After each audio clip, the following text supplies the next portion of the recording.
Jisoodeeky Cooking Lessons, the toastie.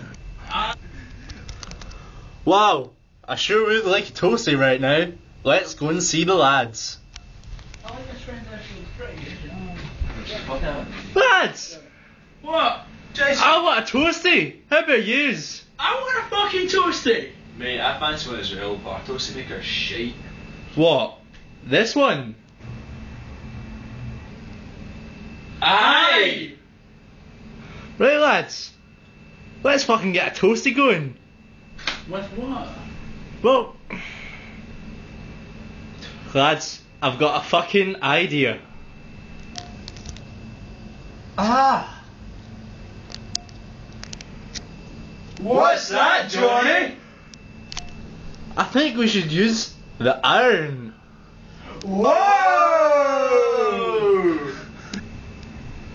Right, Sue, let's get some fucking cracking on, man. Let's get the bread on the go. We'll need bread and cheese. bread.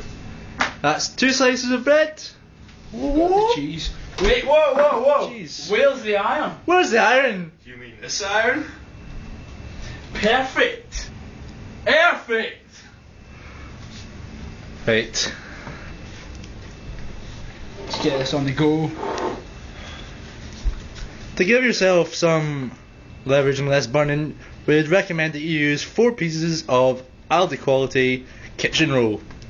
The bread here you see is fucking Warburton's. The cheese, don't know Toasty where. bread. Toasty bread. The only Now- kind for toasties. We have preheated our iron to about 180 degrees. And as you can see, we're turning the steam setting off. No soggy toasties for us. Stage 2 is add the cheese. As you can see, is we're using the Mullen technique to add the cheese to the breads. We recommend that you only add about 2 layers of cheese to the bread. Now, as you can see, that's almost done. Perfect amount of cheese here. We'll just tidy up the sides a little bit and put the toastie together. Good shit. Right, now we're going to apply this toastie machine to the bread. Mr. Davison, would you like to do the honours? I think so. This is a very crucial part. It has to be a smooth motion, as so, across the toastie. Like so. Then you smoothly apply some pressure, turning, rotating as you wish.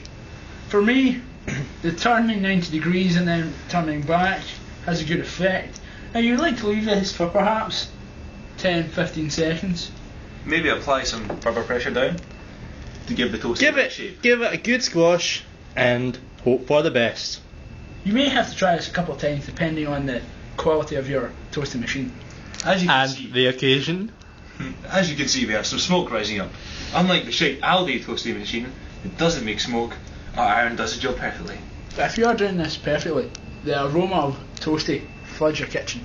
To give ourselves a bit of safe hands, we're going to switch this light to on and the extractor off.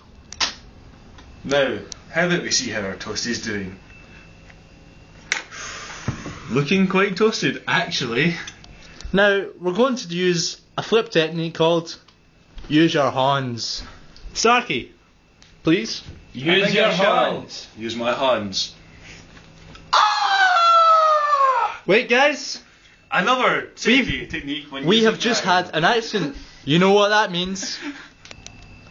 It means let's get naked. You do not want your clothes setting on fire. This is a health and safety technique recommended by the best. What was I thinking? Trying to use my hands with my gloves on.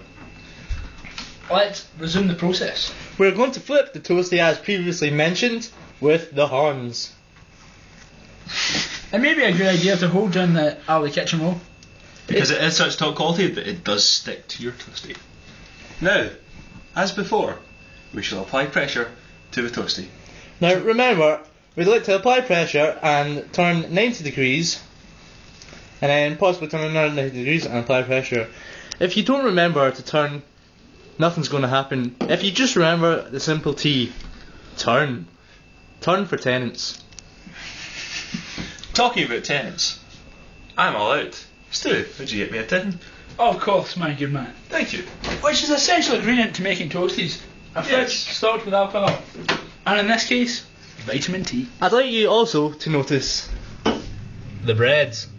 Only the top quality for us. Without a mild alcohol in the system, making toasties with an iron just isn't possible. Now, how's our toasty getting on, Mr. Stark? Browning nicely. As you can As you can see from the cheese at the side, it is melting slightly at the edges, which means in the middle. It's also quite brown.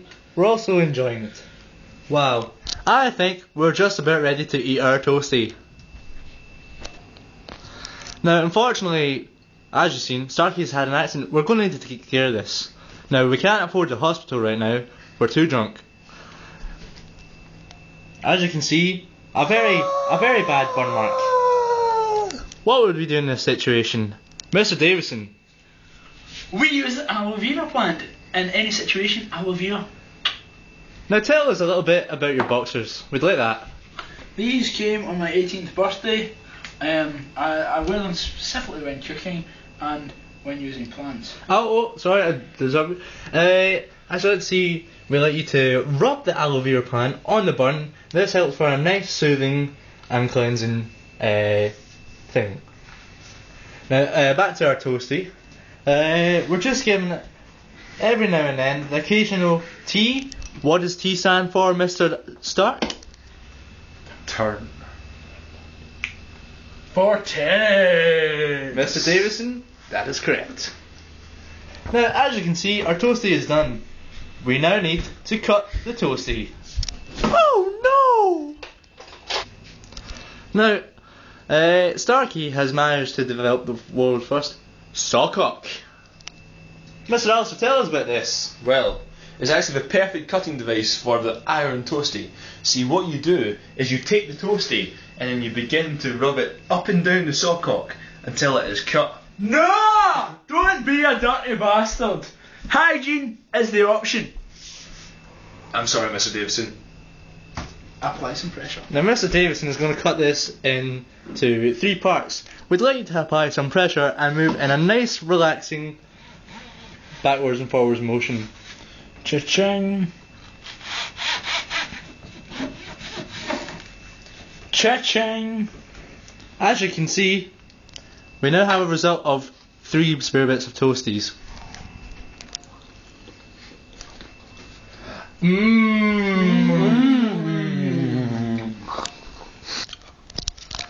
And that's how to make a toasty. Wait! You forgot the most important part. Any time when using a iron toasting machine, you must also remember to get rid of the lesser, not well as equipped toasty, i.e. the Aldi shite. There's only one way to show the superiority of the iron over the toasty, and that is to burn the fucker. This has been a Jisoodeeky production, and